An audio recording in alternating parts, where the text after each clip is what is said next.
So now let's say a thing or two about education, which is a very important part of the way people develop in this world, and we cannot overlook it when discussing expertise attainment. Apart from the obvious fact that education affects some cognitive characteristics of individuals, if only because of the infinite time children spend at school, there is another very important reason education should be of vital importance to the nurturing of experts. Whether current educational practices generally fail to achieve that or not, every aspiring expert should grow up in an environment with bigger influences that will motivate them to develop superior ideas on which they will base their motivation for success, be it episteme, art, or sports. Gould and Weinberg, in Foundations of Sport and Exercise Psychology in 1995, state that most of us like to believe that participation in physical activity programs automatically builds character, enhances moral reasoning, and teaches sportsmanship, but little evidence supports this fallacy. Character is not caught but taught in sport and physical education settings. So, can the same apply to music or to general education school? Learning to play the piano or to solve equations might not build someone's character. However, an educational system should prioritize such targets. If our society needs scientists who think and act in favor of starving children in Africa or the Middle East, and athletes who compete for ideals and not only for money, general education schools and training centers should do much more than to teach algebra and train explosiveness in quadriceps, respectively. The problem is that, to begin with, even the act of teaching algebra, or any other lesson for that matter, is not carried out successfully per se. In the current educational paradigm, there are two discrete extremes. On one hand, formal school education is known for the context insensitive, context independent, unusable and useless, unsituated and disembedded, indexical and ersatz knowledge it provides, as Brown et al. 1989 note. On the other hand, on the other extreme, athletic activities and training programs seem to provide the exact opposite, purely practical situations with minimal cognitive and informational background. Both, as is going to be discussed, are not successful in educating individuals and in nurturing creativity, which is important for expertise as we have seen. Before one attempts even to sketch the outline of gifted education, one should briefly examine how education stands as a whole. The bureaucratic institutions that we know today as schools were designed around instructionistic premises that were based on untested common sense assumptions made in the 19th century from ignorant experts, so to speak, mainly to provide working force for the industrial economy. As Sawyer 2006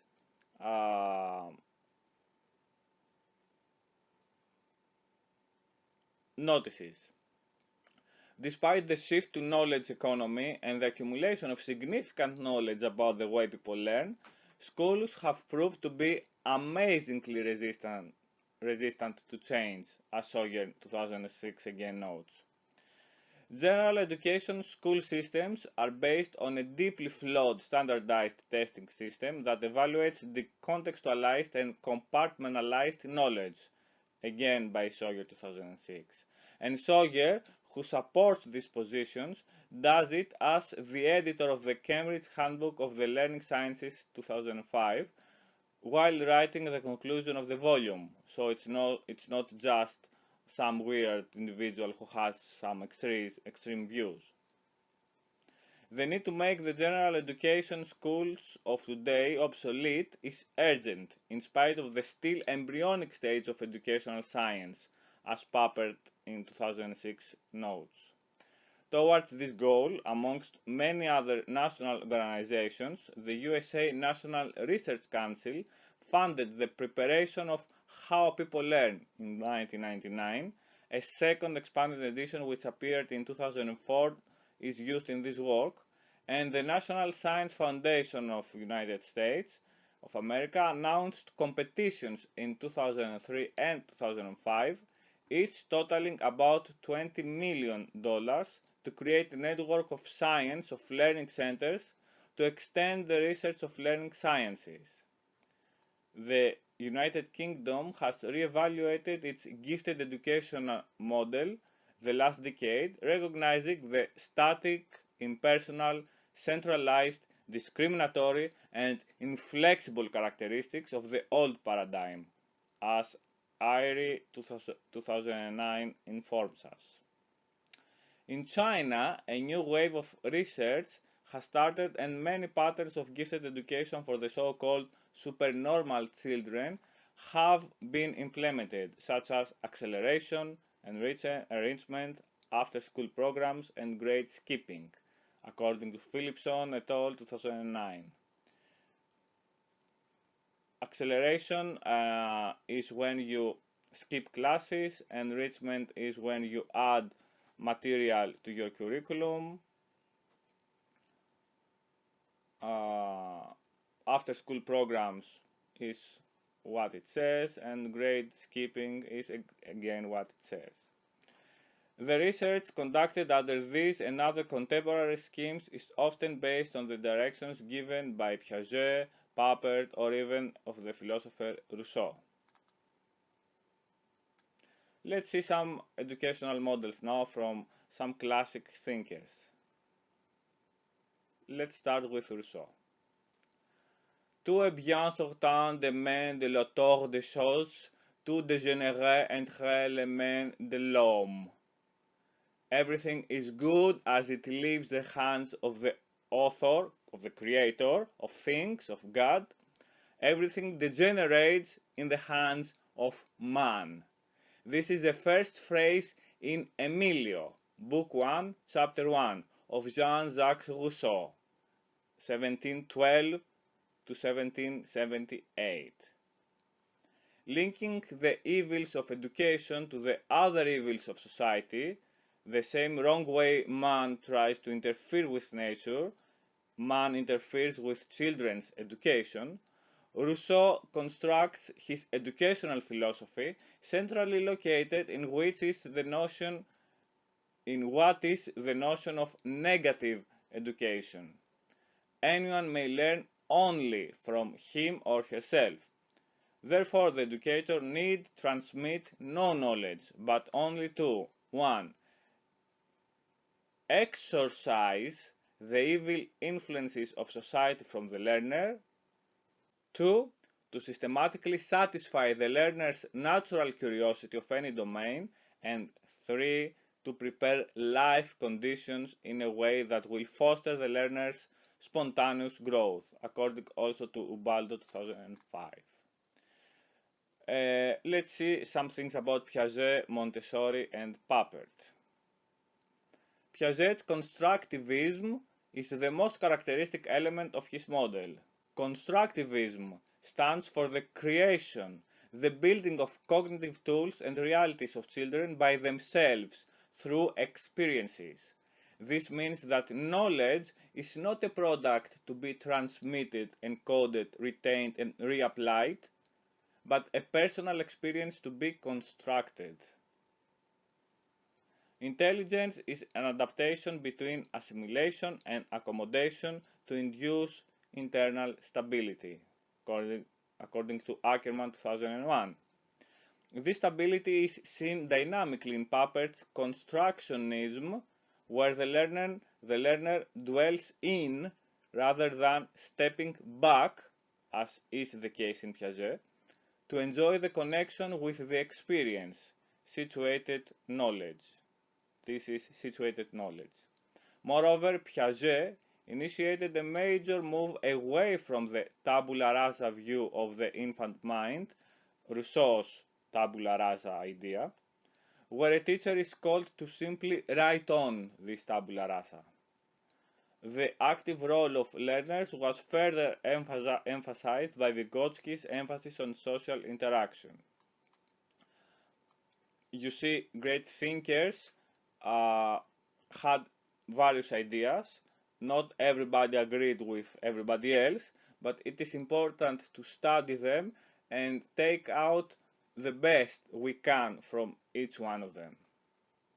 Piaget himself was the head of the experimental nursery school in Geneva, La Maison des Petits, a modified Montessori institution, where he carried out his first studies on children in the 1920s and was the head of the Swiss Montessori Society for many years. Piaget's and Montessori's views generally coincide.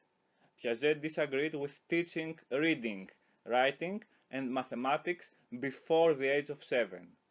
There are around 20,000 Montessori schools worldwide, serving children from birth to 18 years old in 2012. The main characteristics of Montessori method are, this is from AL 2012, 8 characteristics. 1. In a classroom there are mixed age pupils, age range across 3 years. 2. Specialized educational materials developed by Montessori and her collaborators. 3. Everything which is used by pupils is arranged openly and invitingly. 4. In Montessori system, many different activities take place simultaneously. 5.